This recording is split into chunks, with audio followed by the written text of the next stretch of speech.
The first time I saw my wife's blood on the driveway, I thought it was paint. I remember kneeling beside her, barefoot, my hands shaking as I reached for our daughter, still in her arms, still crying, and I remember thinking, this can't be real. I've spent 15 years as a prosecutor. I've seen every kind of violence people inflict on each other. But nothing prepares you for the moment the victim is someone you love, and the attacker lives 20 feet from your front porch. My name's Daniel Reyes. I'm a district attorney in Franklin County, North Carolina. Or I was, before this story changed everything. And this is the story of how a homeowners association president nearly destroyed my family, and how she never saw who she was really dealing with. We moved into Cypress Ridge in late March, a quiet, tree-lined neighborhood about an hour outside Raleigh. A perfect place, we thought, to raise our 6-month-old daughter, Emily. The mornings smelled like pine and wet pavement. Every evening you could hear sprinklers hissing in rhythm down the cul-de-sacs. Kids rode bikes without helmets. Retirees trimmed hedges shaped like stars. And every mailbox looked identical, the way the HOA liked it. It was peaceful. At least, it looked that way. We'd just left the city. My wife, Marissa, was still recovering from a rough birth. I was balancing case files with diaper duty. We were exhausted, but happy. She loved the small-town feel, how neighbors waved as we walked Emily in her stroller, how she could bake cookies for block parties and actually know people's names. Our next-door neighbor was Janice Crowder, a 60-year-old woman who somehow managed to make "good morning" sound like a legal threat. She was the HOA president. Her lawn looked like it was cut with a laser. She had cameras pointed at every angle of her property, and, apparently, ours too. The first time we met her, she didn't say hello. She just pointed to the stroller and said, "Make sure that baby doesn't cry past 8 p.m. Some of us work early." Marissa smiled, trying to be kind. "She's a baby." "I'll do my best," Janice didn't smile back. She just wrote something in her little blue notebook and walked away. At first, it was small things. A letter taped to our door. Trash cans must be concealed from view. Another. Mailbox paint color inconsistent with HOA code. Then, grass height exceeds community standard. We laughed about it. "Maybe she's lonely," Marissa said one night, rocking Emily. "Maybe this is all she has." I remember telling her, "People like that don't want peace, Riss. They want control." She kissed me and said, "Then we'll just stay kind. You can't fight fire with more fire."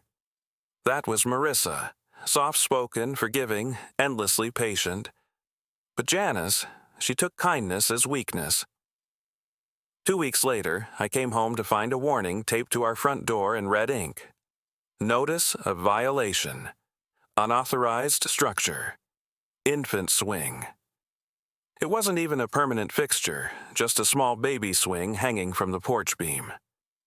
Marissa told me Janice had come over while she was feeding Emily and shouted from the sidewalk that it cheapened the look of the neighborhood. That night I walked over. Janice answered her door like she was expecting me. She had that little blue notebook in her hand again. "Evening, Mrs. Crowder," I said. "We got another notice today about our porch swing." She smiled, a slow, smug tilt of her lips. HOA Code Section 4.3b, Subsection 2. No hanging structures without prior approval. "It's a baby swing," I said. "It's not hurting anyone." "It's not about hurting anyone. It's about standards." Something about the way she said it made my skin crawl. I noticed then her phone was recording. The little red light blinked from her porch camera. I took a breath, kept my voice calm. "Fine. We'll take it down." "Good," she said, eyes narrowing. "We like to keep things orderly around here." When I got home, Marissa was pacing. "She stood there, Daniel," she said, her voice shaking.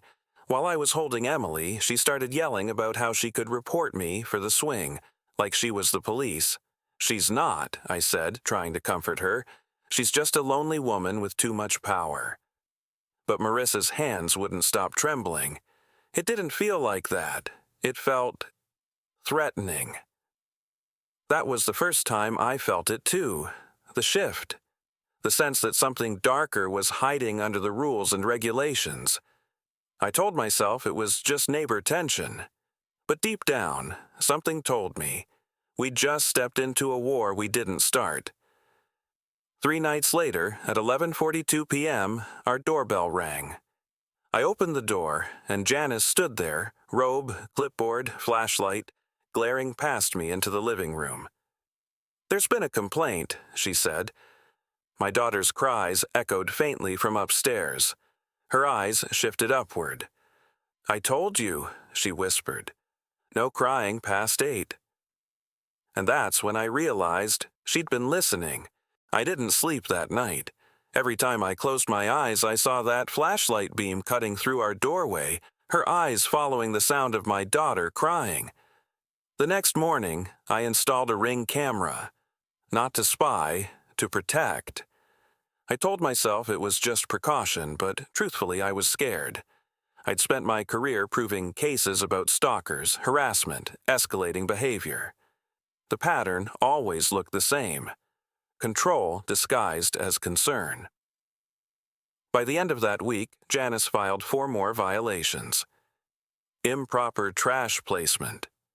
Unauthorized decorative lighting. Yard toys visible from street view. And the last one. Noise disturbance due to infant cries. I remember staring at that one in disbelief. A noise violation. For a baby. Marissa was in tears. She held the letter like it was a verdict. "Daniel, what did we do wrong?" she asked. "Nothing," I said, tearing it in half, "but she just made a legal mistake." "Legal? She's targeting a child." "That's harassment." Marissa shook her head. "Please, don't make this bigger. I promised her I wouldn't." But I also made a quiet note in my own file. Crowder, Janice E., just in case. For a few weeks, things calmed down. Or so we thought. Then, little things started happening. Our mail went missing. The garden hose we'd left, coiled neatly by the porch, was slashed clean through. One morning, Marissa found a note tucked under our doormat. "Babies shouldn't live here if they can't behave." She brought it inside with shaking hands. "Daniel, she knows when you leave for work. These notes show up the minute you're gone." I froze. I hadn't told anyone my hours. I checked our Ring feed. The footage made my stomach twist. At 7:12 a.m., a figure in a pale robe crept across the lawn, bending just enough to slide something under the mat. She looked straight into the camera and smiled. That night, I confronted her. She was pruning roses under her porch light, humming a church hymn. "Janice," I said evenly, "we need to talk." She didn't look up. "About what?" "About the letters, the notes, the footage." Finally, she turned, scissors glinting in her hand. "Oh, that." She chuckled. "You really shouldn't leave things where they can blow around. Wynn's funny here." "Wynn doesn't smile into cameras," I said. Her face changed, just a flicker. Then she whispered, "You think those cameras protect you?" "Around here, we all watch each other." 2 days later, we got a certified envelope from the HOA board, not just Janice. Inside was a formal complaint. Repeated violations and hostile behavior toward the HOA president. Hostile behavior. Marissa sat on the couch holding Emily, silent. I read the entire letter aloud, my pulse climbing. It demanded we appear before the board for a disciplinary hearing. "They're siding with her," she said softly. "Of course they are. She is the board." That night after I put Emily down, Marissa came into my study. She looked pale, distant. "She came by again today," she whispered, "while you were gone." "What did she say?" "She wanted to inspect the backyard, said there was an unapproved plant species." I stared at her. You didn't let her in, did you? No, but she walked around anyway. I locked the door. Something inside me snapped then. I tried to stay calm, professional, civil. But now, my wife was afraid to step outside. The next morning, I walked across the street to number 18, where the other board members lived, an older couple named Hank and Loretta. They invited me in for coffee. "Daniel," Loretta said quietly, "we know Janice can be intense, but she means well, I asked. She's harassing my family." Hank sighed. "You're not the first." But no one's ever pushed back. That sentence stuck with me. No one's ever pushed back. The hearing took place a week later in the HOA clubhouse, the same building used for Easter egg hunts and holiday mixers. Marissa didn't want to go, but I told her I needed her there. When we walked in, 5 folding chairs faced a long table. Janice sat in the center seat, papers neatly stacked, that little blue notebook open. "Mr. and Mrs. Reyes," she said sweetly, "thank you for coming." Her voice echoed through the empty hall. She listed every violation like she was reading charges in court. When she mentioned excessive infant noise, a few of the other members shifted uncomfortably. I kept my tone measured. These are not violations. They're harassment. She smiled. "Big word. You a lawyer or something?" For a moment I wanted to tell her, yes, a prosecutor. I've sent people like you to jail. But I didn't. Not yet. Instead, I said, "We just want to be left alone." Her smile faded. "Then follow the rules." That night, Marissa cried in the car. "I just want to raise our daughter in peace." "You will," I told her. "I'll make sure of it." But peace never came. Because Janice wasn't finished. 3 nights later, the power went out. Only our house. I stepped outside with a flashlight and saw her porch light still burning bright across the street. A faint smell of gasoline drifted from our driveway. I followed it to a small line of liquid leading from our garbage bin toward the curb. Someone had tried to ignite it. The lighter lay nearby, melted from failed sparks. I called the sheriff's office. Deputy Simmons arrived within 20 minutes. He was young, polite, uncomfortable. "Mr. Reyes, we can file a report, but without witnesses." "There is footage," I said, showing him the ring clip. He watched silently as Janice's silhouette crossed our lawn, lighter in hand. Then he exhaled. "I'll have to talk to her." But between neighbors, it's tricky. Tricky? HOA, disputes, civil territory unless someone's hurt. I looked at him. "So she has to hurt someone first?" He didn't answer. The next morning, a new notice waited on our door. Bold red ink. Tampering with HOA property constitutes vandalism. She'd turned the report against us. Marissa's voice trembled. "She's unstoppable, Daniel." "No one's unstoppable," I said. "She just doesn't know who she's dealing with." That's when I decided the next move wouldn't be hers. That evening, while reviewing footage for evidence, I saw something new. Not just Janice this time, but 2 board members with her, standing at the edge of our driveway. One pointed toward our nursery window, and Janice nodded. I never trusted silence. Silence in my work meant a jury holding its breath, or a criminal deciding what to do next. That night, the silence outside our house felt alive. For 2 days after the driveway meeting, Janice disappeared. No letters, no notes, no camera light blinking across the street. Marissa said maybe she'd finally backed off. I wanted to believe her. But quiet isn't peace, it's preparation. The following Friday, I left court late. Storm clouds stacked like bruises over the highway. Marissa texted me a photo. Emily in her new yellow onesie, drooling, laughing. The kind of picture that reminded me what all the long hours were for. I told her I'd pick up dinner on the way home. She said, "Don't worry. Just hurry." That was the last text I got before everything changed. At 6:42 p.m., my phone rang again. Unknown number. When I answered, all I heard was screaming, Marissa's voice, then a baby's cry, sharp, panicked, then a thud. "Marissa!" I shouted. The line went dead. I threw the car into the breakdown lane and gunned the siren I wasn't supposed to use off-duty. Every mile between Raleigh and Cypress Ridge felt endless. When I reached the house, the porch light was shattered. The door stood half open, rain blowing in. I ran inside and stopped. Emily was on the floor, wailing, wrapped in her blanket.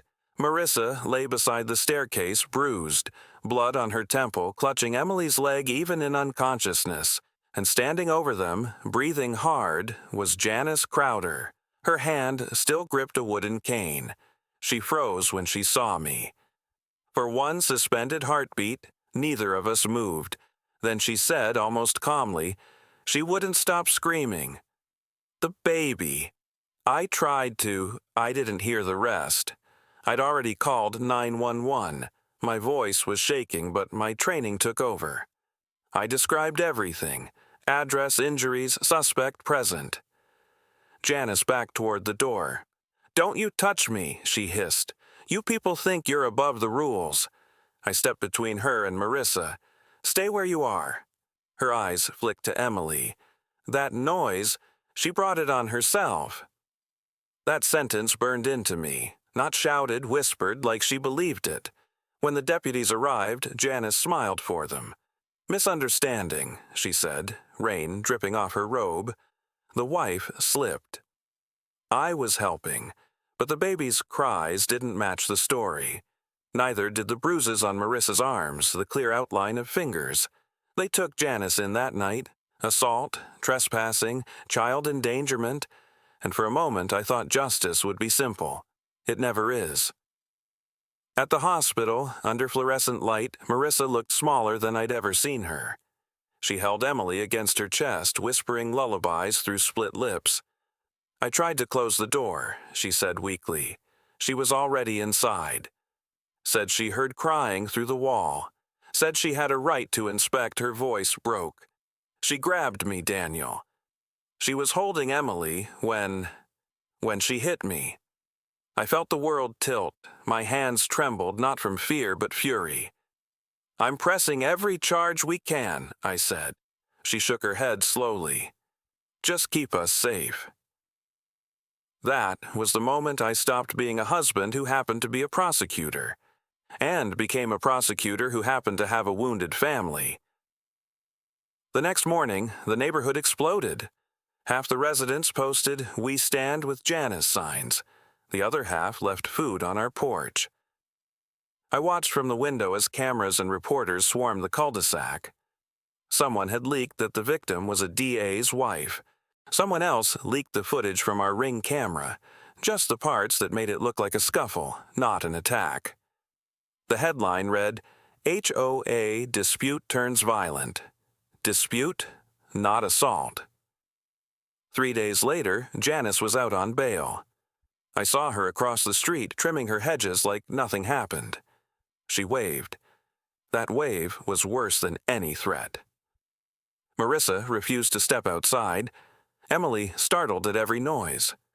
I installed 3 more cameras, motion lights, reinforced locks. Still, sleep wouldn't come. Every creak sounded like a footstep. Every gust against the windows felt like breath. I'd seen victims live like this, trapped by trauma they didn't cause. Now I understood it in my bones. Then came the HOA email blast. It accused us of defamation, said the incident was exaggerated by a resident seeking attention. Attached were grainy stills of me holding Marissa after the attack, captioned, "Staged for sympathy." That was the moment I stopped waiting for justice to unfold on its own. I began documenting everything: dates, times, copies of threats. I compiled them like evidence in a murder trial, because, in a way, that's what it was. The slow killing of peace. One evening, about 2 weeks after the assault, I found an envelope taped to the windshield of my car. Inside, a photo. Me standing in the hospital parking lot, holding Emily. On the back, one handwritten sentence, "See you in court, DA." No signature, but I recognized the handwriting, slanted, blue ink, every E a perfect loop. Janice's. I went to the sheriff with everything. Footage, notes, threats. He listened, nodding. Then he said quietly, "You know how this looks, Daniel.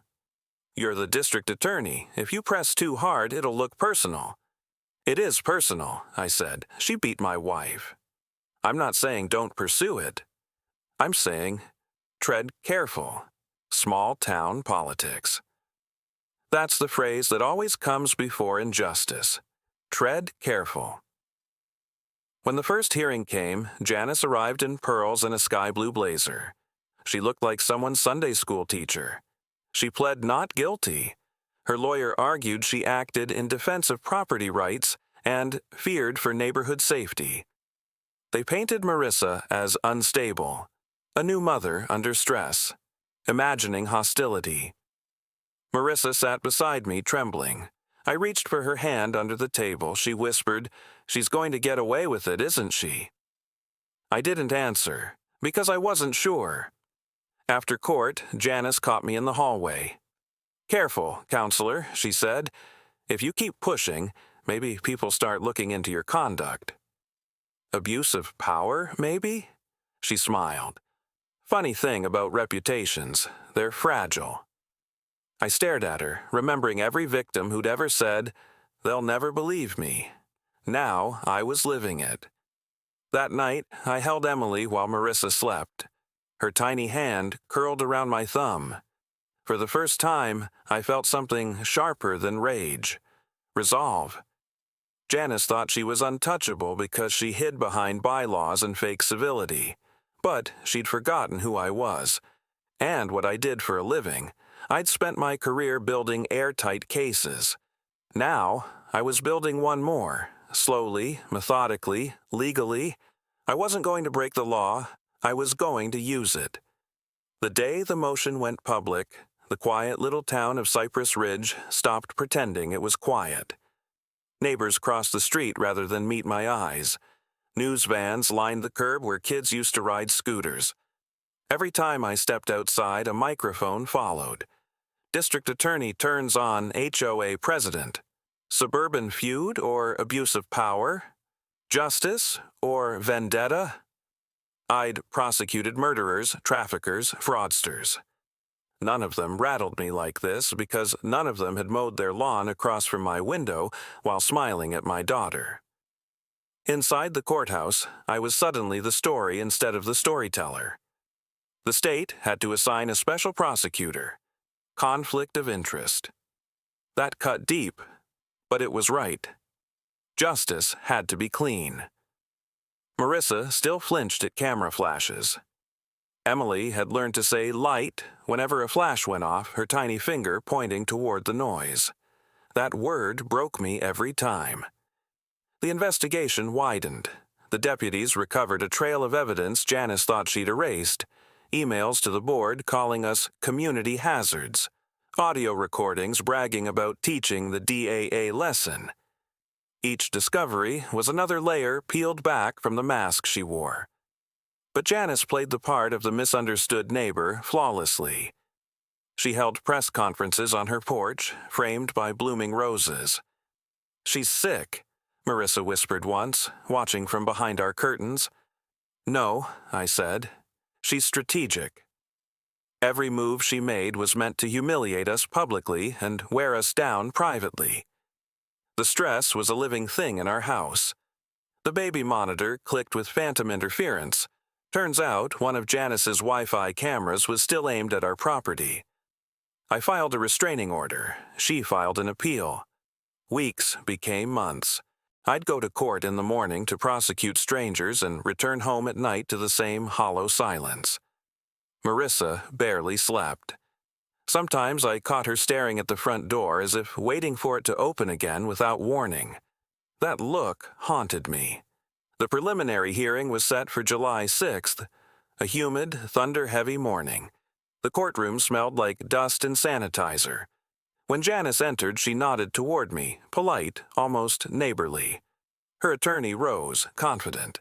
He argued that the statute didn't apply, that Janice had no knowledge of Mr. Reyes's professional status. I could almost hear the unspoken words. And even if she did, who cares?